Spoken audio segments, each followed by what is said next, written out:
couple outlets like Sports Illustrated and others keep coming out again within the last couple of hours that the Steelers' interest in Cooper Kupp is starting to pick up. You heard this before? We have. Pairing him with Brandon Ayuk and Devontae Adams is going to be a sick wide receiver trio. Would the Steelers have the best receiving room in the entire league with those three together? Yeah. No, but Devontae Adams, Brandon Ayuk, Cooper Kupp? Yeah, then it would be. No, I still don't think so. I still don't think so. Okay. All right. Well, they didn't get any of them. And I don't think they're going to get Kupp. The Steelers remind me of the Dallas Mavericks. I don't know if every year, like the Dallas Mavericks, they're always in. Yeah. Kevin Durant's free agent or available for trade. The Mavericks are in. LeBron was going there. LeBron's a 3-time Dallas Maverick snub. Every big-time free agent that is available or a guy that's available on the trade block. Mark Cuban, although he's no longer full, owner. But sits on the bench still? I mean, that's the most powerful minority owner I've ever seen. Good for him. But no, like the Mavericks are always in on every big name in the NBA. They never pull the trigger. I know that. I mean, Luka, you drafted, but Kyrie, you got. Did they get into the trade? I guess they technically traded for Luka. Luka was drafted by the Hawks. But like a real trade, like at the deadline, like that type. Kyrie, but like that's it. Outside of that, every big name you could think of, they've whiffed on, and that's kind of the Steelers right now too. Mm-hmm. And I think it's because I think the Steelers are tired of the idea that, and it's kind of my big pushback on them too. They're just content. They're content with winning 8 to 9 games a year. They're just content, and they're not aggressive. Well, to their credit, they were aggressive in the offseason.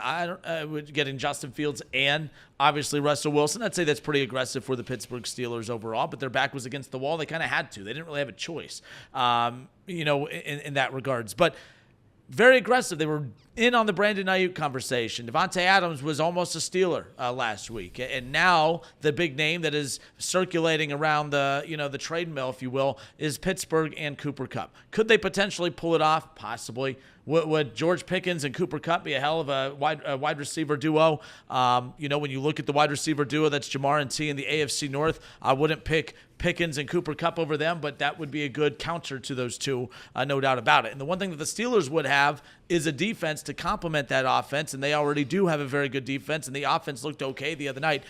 I'm not buying this now. I don't think we've seen the Bills strike early and get a deal done. While we watched the Chiefs yesterday, get a deal done with Hopkins. We're watching a lot of teams get deals done early. The Steelers won't get it done early, but I do think that if they play as well this weekend as what they did last, I do believe that urgency is going to increase even more because they're going to buy in 100%. I believe. Who do the Steelers have this week, by the way? It's primetime. Another primetime game. No, they just played the Jets. They just played the Jets. Oh, man. Good I'm stuff, Jacob. That was good poor. stuff. All of us don't Commanders. know. That's fine. The Commanders. No. Giants. Giants. This is great. Giants. That was the best minute of radio of all time. Sorry, I don't know the Steelers' schedule. You said Jets. It is primetime, though, so I had that. Yeah. So you said Jets. They just played. He said Commanders. They play next week. Right. But they have So we the were Giants. right around it. We We were fighting a two-front war there. Credit to we were us. in front, you were behind. Credit to us. Yeah, we got it. So November 5th is the trade deadline, and I believe the Steelers have a bye week after this matchup with the Giants because they don't play again until the 10th when they play the Commanders. So good math. I do believe. Did that in your head, I know. Did I do that correctly? I think I did because it looked kind of like a wide gap between dates. Yeah. No, that's big time. Yeah, That should be an Olympic sport. Looking at NFL schedules listed in a row and picking out where the bye week is. Yeah. Because I can't do that math. Well, You got to find a 10-day instead of a 7. That's brutal. I was top 68 in my class. There you go. Kenner, who do the Colts play this week? I don't know. We're just going to go down the league. Yeah, well, I'm just going to keep asking to make him feel bad. But no, so they got the Giants coming up this week. The problem for Pittsburgh is that could be a little bit fool's gold. Like, you could dominate the Giants, and it's the Giants. I think you'd rather have the Commanders this week because if the Steelers take care of business against the Commanders and you beat a contender, then you feel like, all right, we got something here. Let's go get Cooper Kupp and put us over the top. You know what I mean? It could be fool's gold if you go and beat the Giants. You should beat the Giants. If you're the Steelers with that defense, and now, if Russell Wilson and Pickens have a nice little connection, you should beat the Giants. But if they lose to the Giants, I don't think they're getting Cooper Kupp. But if they beat the Giants and get their third straight win and get their 6th win of the season and get to 6-2, I do anticipate them making a move, especially with that gauntlet of a schedule that they have coming up. Now, the Browns have made that a softer back half of the schedule. But again, you got 2 with the Bengals. You still have the Eagles. You got 2 with the Ravens. Yeah, I think that they can't just go in as is. If they like what they see from Russell Wilson, I think they need to go pull the trigger on that Cooper Kupp deal, assuming no one else swoops in and takes him. The only reason that I don't think they're going to is because we saw that they were the heavy distant favorites for Brandon Ayuk, and then they were the heavy distant favorites for Devontae Adams, and now they're minus 125 to trade for Cooper Kupp, according to Vegas, distant favorites over the Chargers at 4-1. I mean, that gap is monstrous for a team that doesn't usually do moves like this. Yeah. So I would be surprised if Cooper Kupp ended up on the Steelers. It was reported that the Chiefs were close to a Cooper Kupp deal before they pulled the trigger on DeAndre Hopkins, but they didn't want to move top-end draft capital for the aging wide receiver. I wonder if the Steelers would be willing to do the same. Trading a second-round pick or high draft capital like that for Cooper Kupp seems like a win-now move. And personally, I don't think the Steelers roster is Super Bowl caliber right now, but maybe they think it is, and Cooper Kupp pushes them over that edge. But I don't know. I haven't necessarily seen what I would want to see from either of these quarterbacks to make an all-in move on a one-year deal from both of them. Yeah, people make a lot about the Browns with Myles Garrett. Oh, man, you're wasting his prime window. Well, the Steelers would be wasting J.J. Watts as well. Or T.J. Watt, sorry. They would be wasting T.J. Watt's prime as well if they just continue just to stick with average. And that's why I could see them making this move. I think if they do make this move, this is an example of the front office telling you, we feel like our Super Bowl window's closing. And I don't think their window's been open. But I think that they know they have the defense to win a Super Bowl, and I think that they realize, man, we need to strike and make moves. They're not paying their quarterbacks anything. Right. So the Chiefs, you're right, that deal fell through because they wanted not only a high draft pick to get Cooper Kupp to Kansas City, but the Rams wanted whoever they trade with to take on the majority of that contract still. And that's where the Chiefs just didn't have the cap space to be able to pull that off. Pittsburgh does. Pittsburgh, if they are willing to pay some of that contract for Cooper Kupp and give up a top draft pick, you better be damn sure that you could win it, though. Yeah. Because you've basically told everyone Justin Fields is not your guy. Like, you don't believe he can get you there. Don't confuse good with or great with good. Yeah. And so they're telling you that. So if Russell Wilson's not the guy and you go back to Justin Fields, keep in mind, George Pickens, he was becoming a very disgruntled employee in Pittsburgh. And then you have all of a sudden a quarterback that's throwing the football and getting him the football. Look how good teammate he was. Look how happy Mr. George Pickens was, a Steeler guy. He's a leader out there, right? Because he's only happy when he's getting the ball and he's not a distraction at that point. I think that it would be a huge gamble for Pittsburgh, but it's all in how they view their situation, and I think that situation is Russell Wilson, and we'll find out. One thing that's a lot – sorry, go ahead. No, I was just going to say, if they keep winning games, you have to believe in your team at some point, despite what you think the roster would be. I agree with Jacob. I don't think it's a Super Bowl roster. I don't think one Cooper Kupp makes the Steelers a bona fide contender, but I do think the same way I think if the Bengals were to keep losing – we knew who they were, right? You can't just call yourself a good team, a good offense, and then consistently not win games. It doesn't work like that. The Steelers, I can sit here and yell at them the same way I yell at the Brewers. I don't think the Brewers are ever going to win a World Series, but all the Milwaukee Brewers do is win games. The Steelers, as of right now, are that team. All they do is win. All they do is win football games. And if I was the front office there, if I was Mike Tomlin, I'd look at the deficiencies. I'd probably look for some sort of new running back if that was available. And if there's not that available, what's the next thing we can do to help the offense? Because they know what they have in their defense, an elite caliber wide receiver to boost that room. And it certainly would be a good wide receiver room with Cooper Kupp, obviously. But I'm just saying, at some point, you are who you are. If you keep winning games, I can't. There's no rebuttal. I think the wheels will fall off eventually in the back half of the season after Thanksgiving.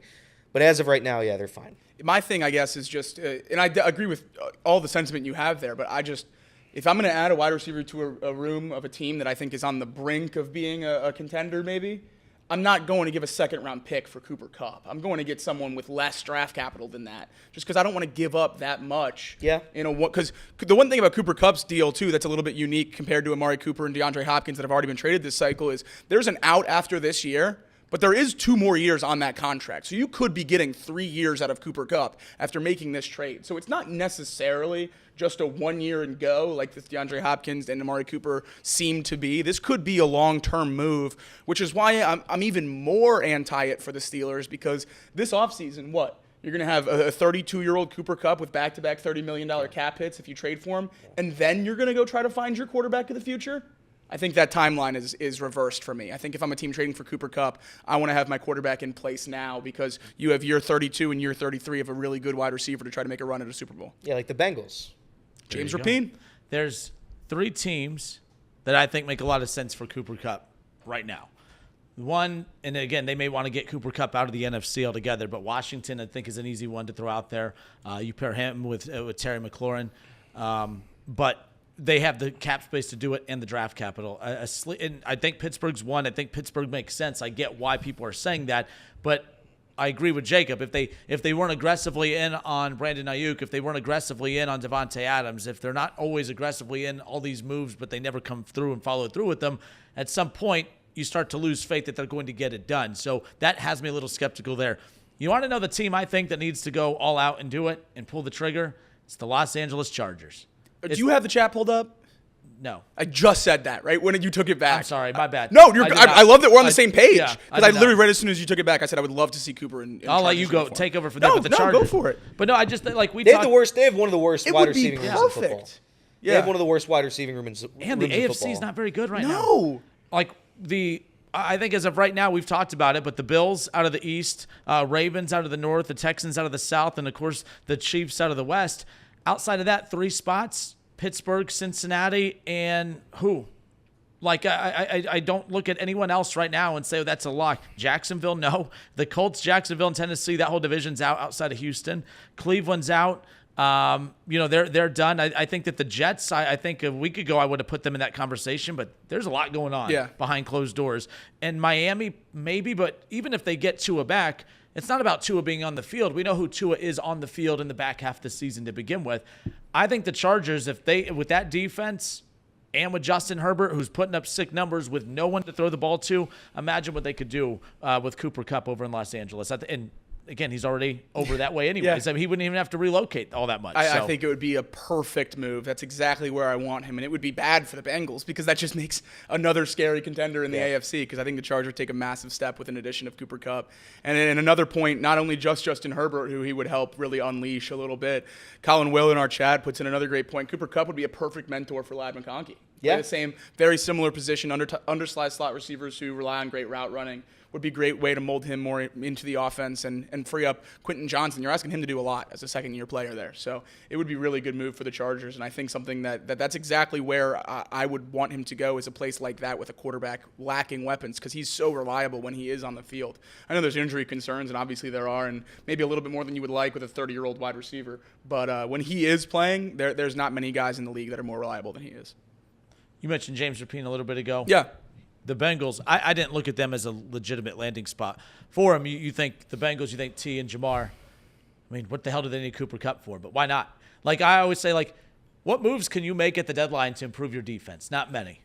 So you could just take what your strength is already and just lean into it even more. I don't know. I didn't follow the full article. What were some of the explanations for why the Bengals should kick the tires on a Cooper Kupp trade? The Bengals have a need at wide receiver 3. We touched on it yesterday. Yep. The reception split since the first 3 weeks between Jamar and T. Higgins has been astronomical. Just 4 catches for Mike Gesicki since those first 3 weeks. Similar numbers for Yoshivas really falling off the face of the earth. So attacking a wide receiver 3 is something that I don't think the Bengals should turn their nose up at in free agency, obviously. Or not in free agency, at the trade deadline, pardon me. But obviously Cooper Kupp's a little bit of a reach. That's for number 3, that's a wild. lot of draft capital. But the thought process, I believe, is that, like I said, with his contract, you have him for 2 more years. So he's the wide receiver 3 this year in an all-in year, and then he is the T. Higgins replacement next year and for 2 years as you try to roll the dice again on an Andre Yoshivas or a Jermaine Burton and try to strike gold and find a true wide receiver 2. This would give you about 2 more years of runway in doing so if Kupp can stay healthy and play for the Bengals. So that's the rationale there.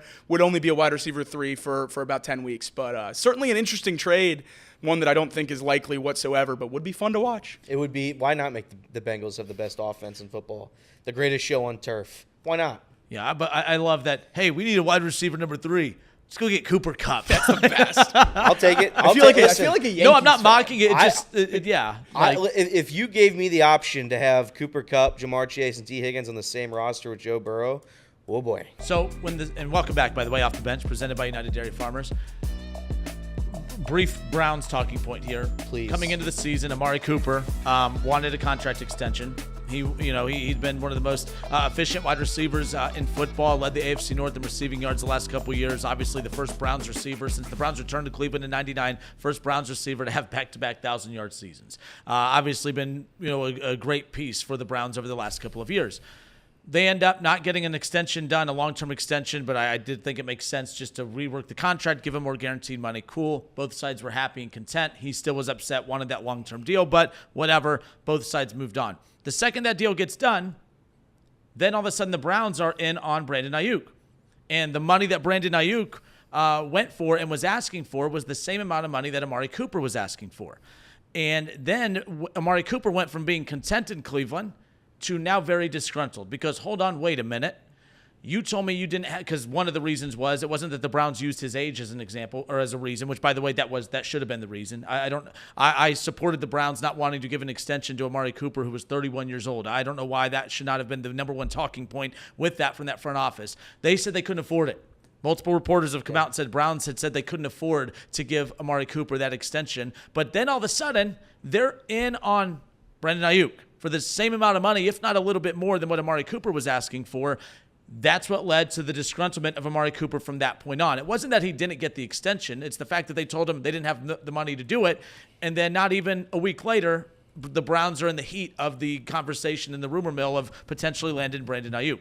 So earlier you mentioned James Rapine's article regarding Cooper Kupp potentially going to Cincinnati. Yes, it's a pipe dream a little bit, and it would be something very unique to see if they did pull off the Cooper Kupp deal, as you mentioned, an option for potentially 2 more years. It's a long-term solution at wide receiver, a short long-term solution at wide receiver, if you will, as a replacement for T. Higgins. The problem with that is if I'm T. Higgins, now I'm pissed because the money you said that you didn't have for me, now all of a sudden you magically have it for Cooper Kupp. Well, would you be concerned about that? The Rams would be eating money. The Rams would be eating some money in any deal where Cooper Kupp gets moved. So it would be below a $25 million cap hit every year. So it would be below the T. Higgins money. Fair. It was reported that with a second-round pick, the Rams would eat upwards of $15 million, maybe nearing 20 for a second-round pick. If you go below that, they'll certainly eat less. There's no system for it. It all comes down to negotiations. But I would imagine if the Bengals traded for him, they would be willing to eat more of the contract for less draft capital just because of how they've operated in the past, holding on to day 3 picks like they're gold. Yep. So I wouldn't expect them to move a second-round pick for a 31-year-old wide receiver at a position that's really not a position of need. It's a luxury trade, which I don't know that the Bengals should be making luxury trades right now. I think there's a lot of holes on this team, and we can talk about how Cooper Kupp can fill into wide receiver 2 next year with T. Higgins gone, and all that stuff's great, but then you don't have a second-round pick. And there's a lot of holes on this defense, and I know wide receiver is going to be a big one, so you could say, well, you're taking Cooper Kupp at the second-round pick, and then that's fine and great and whatever. But I think this team should value picks a lot right now, and I know the draft hasn't been great in the last few years. This year's draft looks like it's been one of the best, which is going to save this window a little bit. But because when you pay players as much as we're paying players, you have to hit in the draft, and they didn't for a few years. And this year it seems like they had. So hopefully that if they make a move, they still value those high draft picks and don't trade too many in a package just because I think there's a lot of holes on this defense, and we need players to fill them. It's not a one-guy fix. But if we lose T. Higgins this offseason, you would need to draft a wide receiver. Right. What round would you draft a wide receiver? I would probably draft a wide receiver in the first round if T. Higgins walks. But I would rather have a first-round wide receiver than 31-year-old Cooper Kupp in the second round. Really? In terms of trade-off.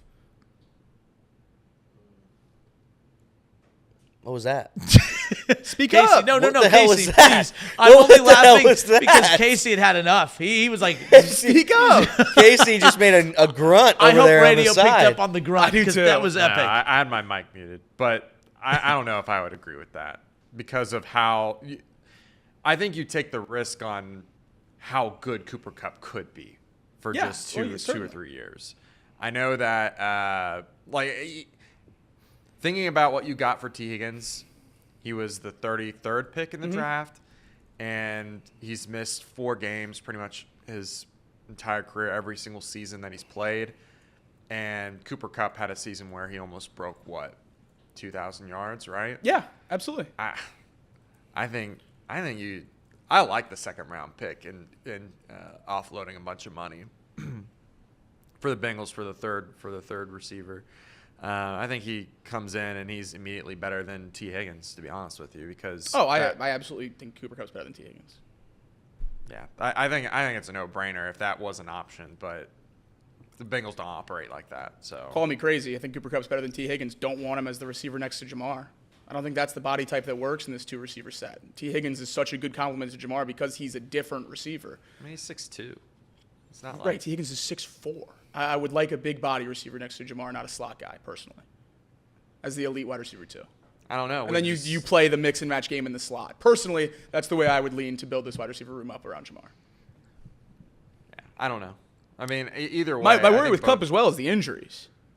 Yeah. I mean, if you're relying on him to be your wide receiver 2 next year next to Jamar in an offense that we've seen requires 2 elite wide receivers, at 32, how confident are you that he plays 15 games, 14 games? Yeah. I mean, out of all the positions that the Bengals would use that draft capital on, receiver was probably the one that you feel most comfortable with the team picking with. But as of right now, they're kind of striking out on receivers as of late. You're right. Since T. Higgins, it's not been looking great. So, but none of those were premium picks. None of those were first 2-round picks. There was one top 100 pick. Burton, right? But yeah, you get my point. I think if I were to have a for sure thing for another couple years, because the window's starting to close up anyways, I would take the for sure thing. I guess my question then is, how for sure is Cooper Kupp? That's the debate. How for sure of a thing is Cooper Kupp? Oh, man, I think he's missed a lot of time. Played 12 games, had 730 yards last year. The year before that, he only played 9 games, had 800 yards. Had almost 2,000 yards the year before, which was phenomenal. But now we're talking about 3 years in a row where he hasn't put together a 1,000-yard season, hasn't even been on the field. That scares me, especially if you're being. He's due for a whole season. He is due. If you look at Cooper Kupp's game log, he is due for a 150-catch, 2,000-yard season. So maybe we strike gold. Maybe we strike gold. For the record, I think Cooper Kupp would be worth a second. Like it would be worth, if you're going to draft a wide receiver in the first or second round. I don't think you're going to get a better talent than Cooper Kupp. So I would take Cooper Kupp for 2 years, and you try to go remote. I don't know what all in would be, but you try to get close to whatever that is for these next couple of seasons while you have a healthy Joe Burrow and you have a Super Bowl window while you available to us. Yeah, and let me ask you. I mean, we're focused on wide receiver 3 because of this season, but I mean, the question is wide receiver 2 beyond this season.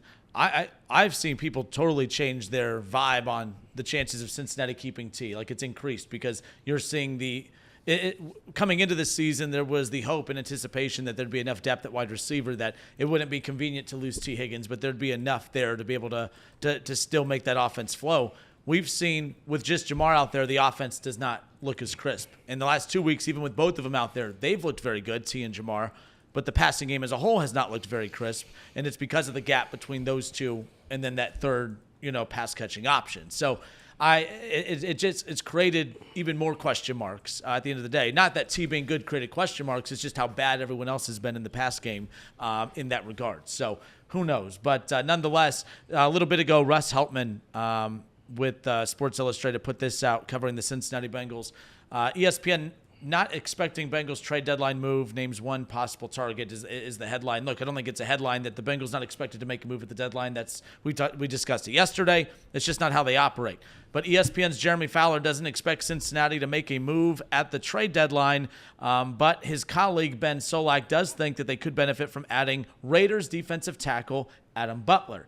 Now, if the Bengals were to make a move at the deadline, an Adam Butler move almost seems very Bengals-like. It's not super, super aggressive, addressing a need. It's not very flashy. It's not Amari Cooper to Buffalo. It's not Devontae Adams to the Jets or Hopkins to the Chiefs.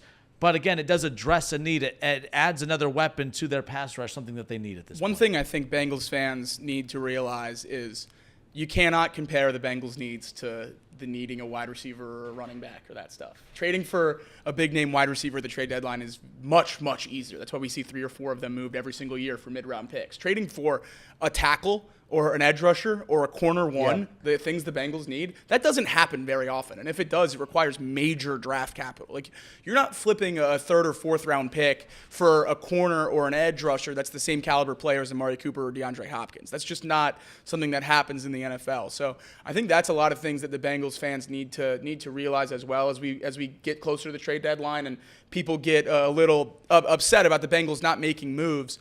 The holes that the Bengals have, there's not necessarily moves to be made that will immediately better this team without giving up 1st round or 2nd round picks, which I don't think this team is eager to do. Yeah.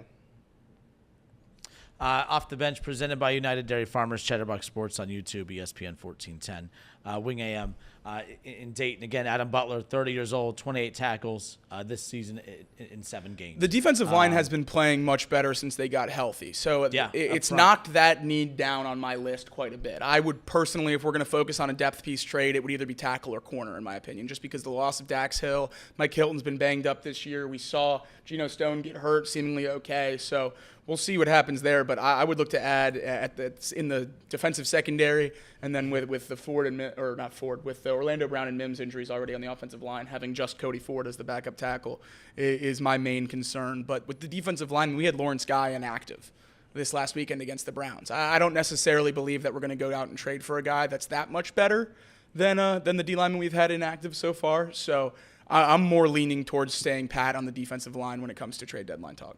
When was the last? Do we know when the last trade was? It was Carson Palmer to the Raiders. Really? In-season trade. For the Bengals. Yeah. So they don't, it's not that. Wow, no, they don't do it. They don't make in-season trades. There's not any in-season trades. Carson Palmer to the Raiders was the last in-season trade for the Bengals. That was a few years ago. Yeah. Jeez. And Carlos Dunlap, I believe, was released midseason, and they ended up getting a Joe Mixon release trade situation where he was cut and then traded for. So I think that technically counts as well. But both of those players that completely, trashed the team and said the locker room was terrible and outspoken against ownership. So these aren't moves made to improve the roster or moves made to gain assets. These are moves that they made because they felt like they had to save the culture. They don't make moves in terms of trying to win or sell or anything like that in the end season. It's just not something the Bengals do. Andy Dalton never trashed the organization, but Andy Dalton was pissed with the way they handled his last year in Cincinnati because he was the starter that last year in Cincinnati before they drafted Joe Burrow, and he knew that was, he knew his time in Cincinnati was coming up. But they also waited till a week. The trade deadline comes, and then the very next week they benched Andy Dalton, and they said, I forgot who was the backup for Andy that year. I forgot who they rolled. Ryan Finley, right? Was it Finley? Yeah. So they threw Finley out there as the starter, and Andy Dalton was pissed and came out and said, if I've known you were going to bench me or not have me as the starter for the full season, me and my agent would have gone to you and said, get me out of here at the deadline. Yeah. And I remember that was not like major controversy, but that was beef between Andy Dalton, his agent, and the Bengals at that time. AJ Green wasn't, but most players aren't happy. This isn't a Bengals thing. Most players aren't happy if they have to leave a situation that they're comfortable in.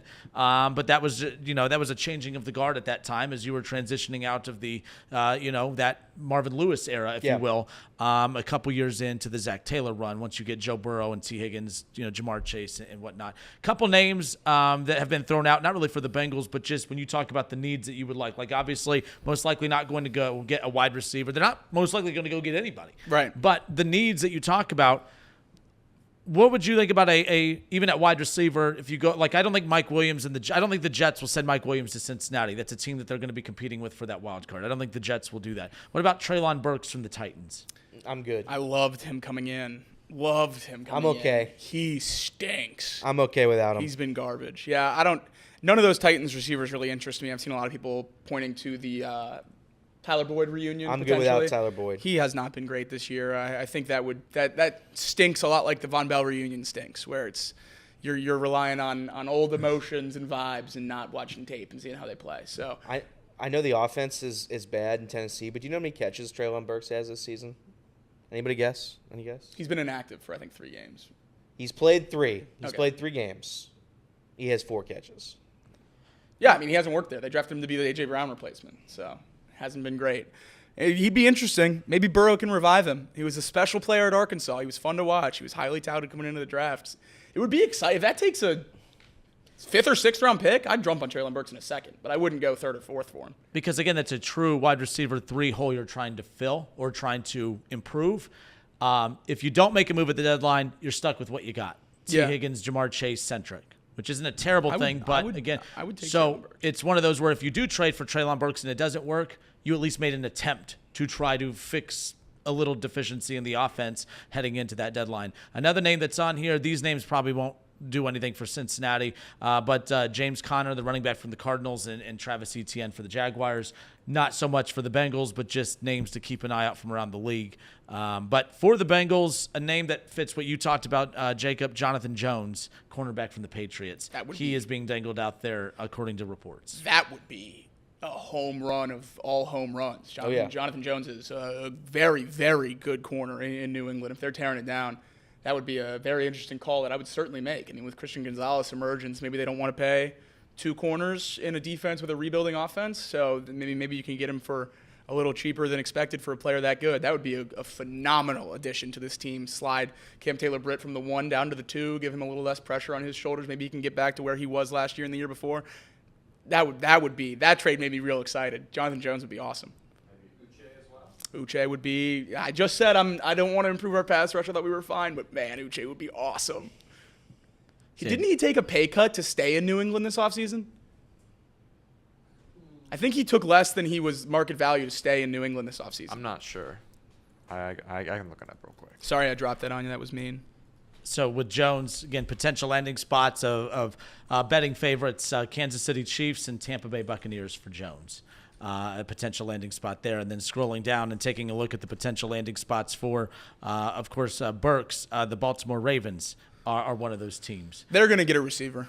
I assume that the Ravens will trade for a wide receiver. Yeah. And that's one that makes sense for them. But, I mean, they were pretty heavily connected to Devontae Adams for a while, and then that kind of went away. So I would say that I think the Ravens are more likely to move for a receiver than the Steelers are.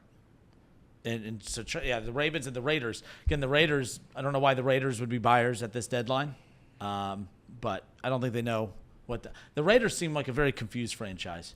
They don't know what's going on. They don't know what's going on. And I'm not defending the Browns here, but the Browns have a very strong side of the ball that they're trying to decide, do we lean into that, make a couple moves in the offseason and lean into it? But the Raiders don't. They don't have that strong side. I don't know what is their identity. Tom Brady just joining them as an owner, a minority owner. Yeah. I don't know what the Raiders' identity is to where they should be involved in any buying rumors at the deadline coming up. So, there you go.